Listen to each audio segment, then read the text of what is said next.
So hello guys, welcome to my another video. I hope आप सभी अच्छे होंगे एंड आप सभी की प्रिपरेशन भी फर्स्ट क्लास चल रही होगी। सो गाइज, आज है अपना डे 2 और अगर आपने डे 1 कंप्लीट नहीं किया है तो भाई याद से कर लेना। डे 1 की वीडियो का लिंक आपको डिस्क्रिप्शन बॉक्स में मिल जाएगा।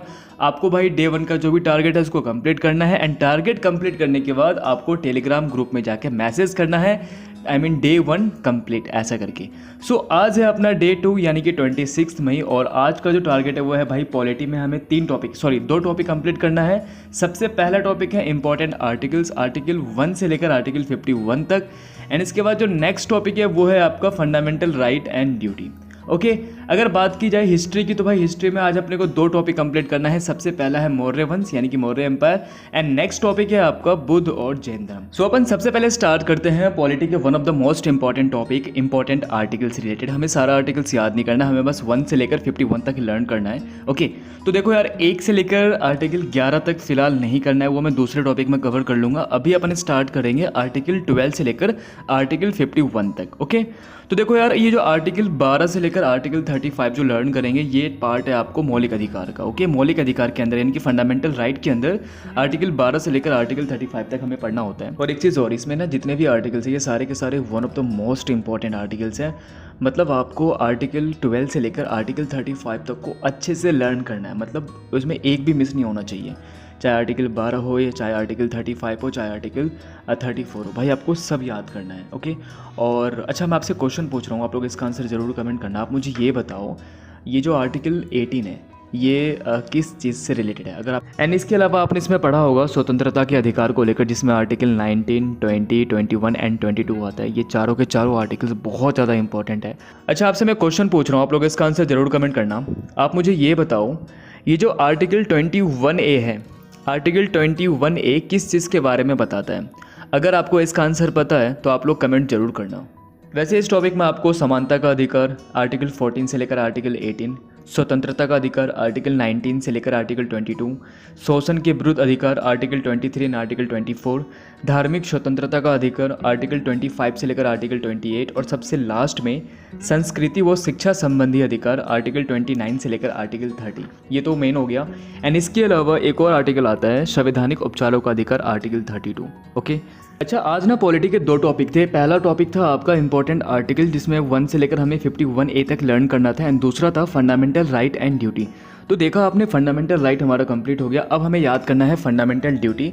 आपको पता होगा कि भाई फंडामेंटल ड्यूटी अपने इंडिया में टोटल 11 है और देखो आपको 11 का बस एक बार पढ़ लेना है, वो दिमाग में सेट हो जाता है, उतना हार्ड नहीं है। अच्छा आपने इसमें पढ़ा भी होगा ये जो मौलिक कर्तव्य है पहले 10 था, बाद में एक और ऐड किया गया और प्रेजेंट टाइम पर 11 है। तो देखो यार आर्टिकल 35 तक मैंने याद कर लिया था, अब मुझे याद करना है आर्टिकल 36 से लेकर आर्टिकल 51 तक।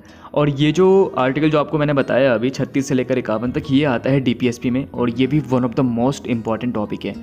अच्छा जैसे आपने पढ़ा भी होगा ये जो ग्राम पंचायत का जो गठन होता है ये किस आर्टिकल से रिलेटेड है, तो इसका सही आंसर होगा आर्टिकल 40। सो ऐसे क्वेश्चंस आते भी हैं।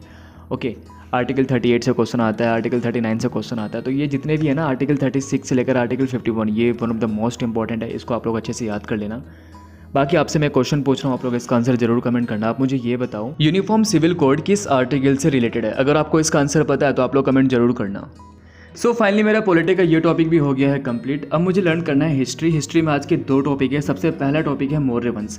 तो देखो यार ये टॉपिक भी बहुत ज़्यादा इंपॉर्टेंट है। इसमें आपको मौर्य वंश के जितने भी रूलर थे उनके बारे में पढ़ना है, जैसे चंद्रगुप्त मौर्य जी के बारे में पढ़ना है, बिंदुसार जी के बारे में पढ़ना है, अशोक जी के बारे में पढ़ना है। ओके, सो देखो यार इसमें ना मैंने जो नोट्स बनाए हैं वो बहुत ज़्यादा लेंथी है, तो आपको सारा कुछ याद नहीं करना है, आपको मेन चीज़ें इसमें याद करनी है।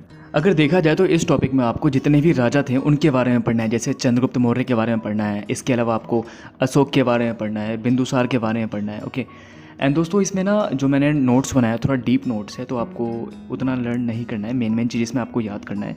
जैसे मैं आपको बता देता हूँ, जैसे चंद्रगुप्त मौर्य हैं तो चंद्रगुप्त मौर्य को भारत के एकीकरण का पहला व्यक्ति कहा जाता है। एंड इसके अलावा इस टॉपिक में आपने ये भी पढ़ा होगा कि भाई चंद्रगुप्त मौर्य का सेल्यूकस से युद्ध होता है, तो युद्ध से भी क्वेश्चन आते हैं।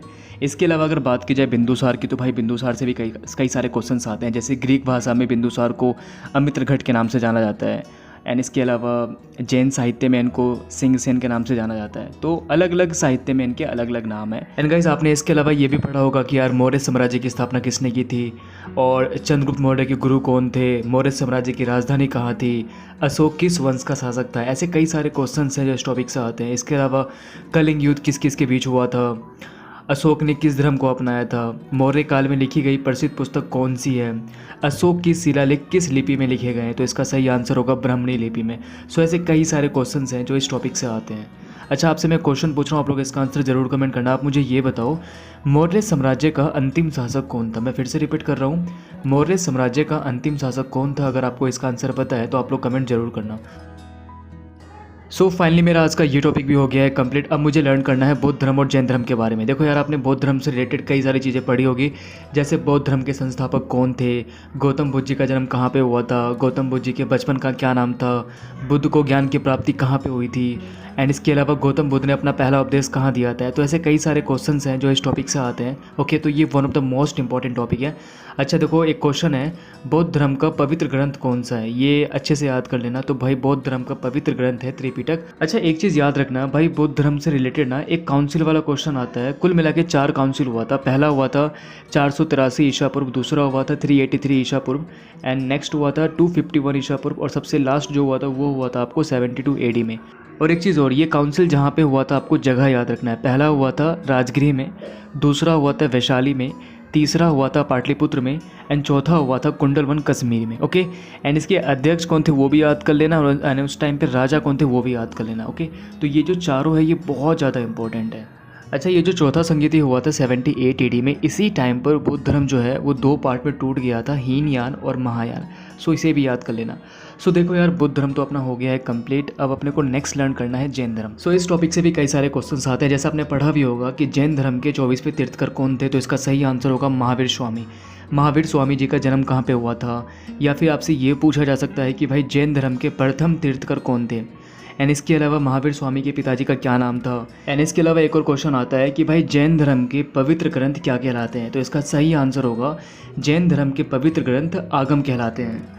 सो फाइनली मेरा आज का ये टॉपिक हो गया है कंप्लीट। अब आपको क्या करना है, इन दोनों टॉपिक को अच्छे से लर्न करना है, एंड इसके बाद आपको टेलीग्राम ग्रुप में ऐड होकर मैसेज करना है डे टू टारगेट डन ऐसा करके। अगर आप टेलीग्राम ग्रुप में ऐड नहीं हुए हो तो भाई डिस्क्रिप्शन बॉक्स में आपको टेलीग्राम ग्रुप का लिंक मिल जाएगा, वहाँ से ऐड हो जाना। और हाँ, अगर आपने डे 1 का टारगेट कंप्लीट नहीं किया है तो भाई पहले उसे कंप्लीट करो। डे 1 के वीडियो का लिंक आपको डिस्क्रिप्शन बॉक्स में मिल जाएगा।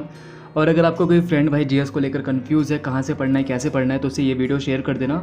और अगर आपने अब तक मेरे चैनल को सब्सक्राइब नहीं किया है तो याद से कर देना। सो अपन मिलते हैं कल, यानी कि डे 3 के साथ सुबह 8 बजे।